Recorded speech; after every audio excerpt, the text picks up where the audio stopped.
CPNS Angkatan 11 Kabupaten Aceh Tamiang tahun 2023. Pada video kali ini, saya akan membahas tentang materi agenda 3 yang saya dapatkan, yaitu mengenai manajemen ASN dan Smart ASN. Pada agenda 3 kali ini, yang menjadi pengampu materi adalah Ibu Yasnifa, SPD, MSI. Materi pertama yang akan saya bahas adalah tentang manajemen ASN. Apa sih sebenarnya manajemen ASN itu sendiri? Manajemen ASN adalah pengelolaan ASN untuk menghasilkan pegawai ASN yang profesional, memiliki nilai dasar, etika profesi, bebas dari intervensi politik, dan bersih dari praktik KKN. Bab pertama, kedudukan, peran, hak, kewajiban, dan kode etik ASN. Bab kedua, konsep sistem merit dalam pengelolaan ASN. Dan bab ketiga, mekanisme pengelolaan ASN. Berdasarkan Undang-Undang Nomor 5 Tahun 2014, kedudukan ASN dibagi menjadi dua, yaitu pegawai negeri sipil dan pegawai pemerintah dengan perjanjian kerja atau P3K. Pegawai negeri sipil adalah warga negara Indonesia yang memenuhi syarat tertentu, diangkat sebagai pegawai ASN secara tetap oleh pejabat pembina kepegawaian untuk menduduki jabatan pemerintahan dan memiliki nomor induk pegawai secara nasional. Sedangkan pegawai pemerintah dengan perjanjian kerja atau P3K ialah warga negara Indonesia yang memenuhi syarat tertentu yang diangkat berdasarkan perjanjian kerja untuk jangka waktu tertentu dalam rangka melaksanakan tugas pemerintahan sesuai dengan kebutuhan instansi pemerintah dan ketentuan perundang-undangan. Kemudian kita masuk tentang peran ASN. Di dalam peran ASN terdapat fungsi dan tugas ASN. Fungsi ASN itu sendiri ada 3. Yang pertama sebagai pelaksana kebijakan publik, yang kedua sebagai pelayan publik, yang ketiga sebagai perekat dan pemersatu bangsa. Tugas dari pelaksana kebijakan publik adalah melaksanakan kebijakan yang dibuat oleh pejabat pembina kepegawaian sesuai dengan peraturan perundang-undangan. Tugas pelayan publik adalah memberikan pelayanan publik yang profesional dan berkualitas. Sedangkan tugas sebagai perekat dan pemersatu bangsa adalah mempererat persatuan dan kesatuan Negara Kesatuan Republik Indonesia. Kemudian ada mengenai tentang hak PNS dan hak P3K. Hak PNS diatur dalam pasal 21 Undang-Undang Nomor 5 Tahun 2014, di mana terdapat di dalamnya ada hak gaji, tunjangan, perlindungan, pengembangan kompetensi, jaminan pensiun dan hari tua, serta hak untuk cuti. Sementara hak P3K diatur dalam pasal 22 Undang-Undang Nomor 5 Tahun 2014, di mana di dalamnya terdapat hak gaji, hak tunjangan, hak perlindungan, hak pengembangan kompetensi, dan hak untuk cuti. Kewajiban ASN. Kewajiban ASN adalah suatu beban atau tanggungan yang bersifat kontraktual, sesuatu yang sepatutnya dilaksanakan oleh ASN, di mana di dalamnya terdapat 8 kewajiban ASN. Yang pertama, setia dan taat pada Pancasila, Undang-Undang 45 dan NKRI. Yang kedua, menjaga persatuan dan kesatuan bangsa. 3. Melaksanakan kebijakan yang dirumuskan pejabat pemerintah yang berwenang. 4. Mentaati ketentuan peraturan perundang-undangan. 5. Melaksanakan tugas kedinasan dengan penuh pengabdian, kejujuran, kesadaran, dan tanggung jawab. 6. Menunjukkan integritas dan keteladanan dalam sikap, perilaku, ucapan, dan tindakan kepada setiap orang, baik di dalam maupun di luar kedinasan. 7.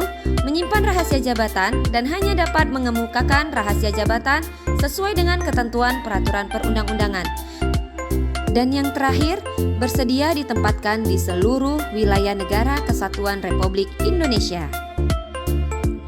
Kemudian, kode etik dan kode perilaku ASN. Tujuannya adalah untuk menjaga martabat dan kehormatan ASN.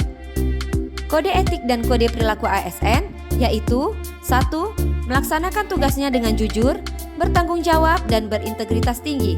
2. Melaksanakan tugasnya dengan cermat dan disiplin. 3.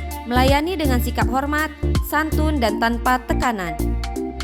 4. Melaksanakan tugasnya sesuai dengan perintah atasan atau sejauh tidak bertentangan dengan ketentuan peraturan perundang-undangan dan etika pemerintahan. 5. Tidak menyalahgunakan informasi internegara, tugas, status, kekuasaan, dan jabatannya untuk mendapat atau mencari keuntungan atau manfaat bagi diri sendiri atau untuk orang lain. 6. Memberikan informasi secara benar dan tidak menyesatkan kepada pihak lain yang memerlukan informasi terkait kepentingan kedinasan. 7. Melayani dengan sikap hormat, sopan, dan tanpa tekanan. 8. Menjaga agar tidak terjadi konflik kepentingan dalam melaksanakan tugasnya. 9. Melaksanakan tugasnya sesuai dengan ketentuan peraturan perundang-undangan. 10. Memegang teguh nilai dasar ASN dan selalu menjaga reputasi dan integritas ASN. 11. Menggunakan kekayaan dan barang milik negara secara bertanggung jawab, efektif, dan efisien. Dan yang terakhir, menjaga agar tidak terjadi konflik kepentingan dalam melaksanakan tugasnya. Sekarang kita masuk dalam bab 2 mengenai sistem merit dalam pengelolaan ASN.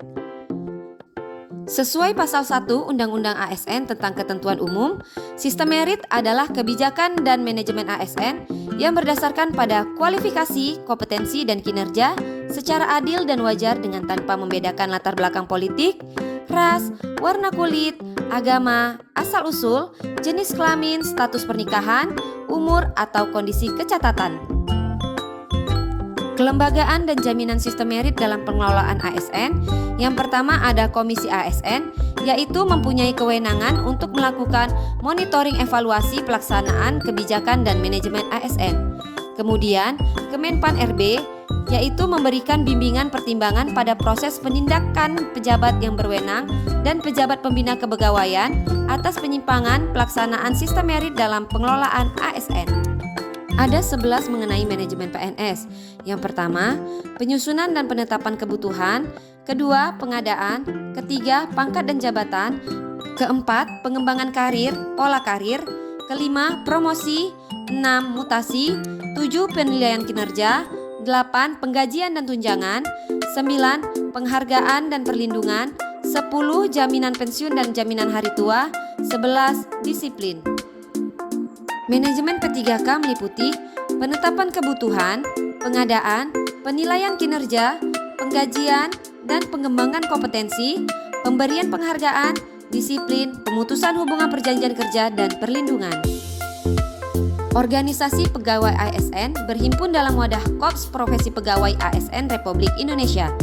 Tujuan Korps Profesi Pegawai ASN Republik Indonesia adalah menjaga kode etik profesi dan standar pelayanan profesi ASN, mewujudkan jiwa Korps ASN sebagai pemersatu bangsa.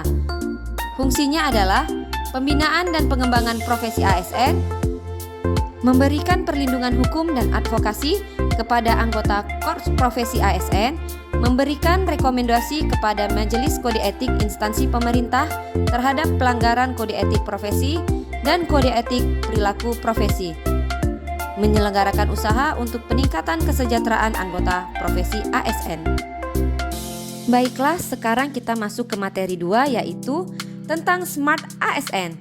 Pada tanggal 14 Juli 2019, dalam pidato Visi Indonesia, Bapak Presiden Jokowi menekankan bahwa pada masa pemerintahan yang kedua, pembangunan sumber daya manusia akan menjadi salah satu visi utama. Di dalam materi Smart ASN, terdapat di dalamnya mengenai literasi digital. Kerangka kerja literasi digital untuk kurikulum terdiri dari digital skill, digital kultur, digital ethics, dan digital safety. Kerangka kurikulum literasi digital digunakan sebagai metode pengukuran tingkat kompetensi kognitif dan efektif masyarakat dalam menguasai teknologi digital. Sekarang kita akan membahas 4 kerangka kurikulum literasi digital. Yang pertama, digital skill. Digital skill adalah kemampuan mengetahui, memahami, dan menggunakan perangkat keras dan piranti lunak TIK serta sistem operasi digital dalam kehidupan sehari-hari. Kedua, digital kultur, yaitu kemampuan membaca, menguraikan, membiasakan, memeriksa, dan membangun wawasan kebangsaan, nilai Pancasila, dan Bhinneka Tunggal Ika dalam keseharian dan digitalisasi kebudayaan melalui pemanfaatan TIK. Yang ketiga, digital ethics, yaitu kemampuan menyadari, mencontohkan, menyesuaikan diri, merasionalkan, mempertimbangkan, dan mengembangkan tata kelola etika digital dalam kehidupan sehari-hari. Dan yang terakhir ada digital safety, yaitu kemampuan mengenali, mempolakan, menerapkan, menganalisis, menimbang, dan meningkatkan kesadaran perlindungan data pribadi dan keamanan digital dalam kehidupan sehari-hari.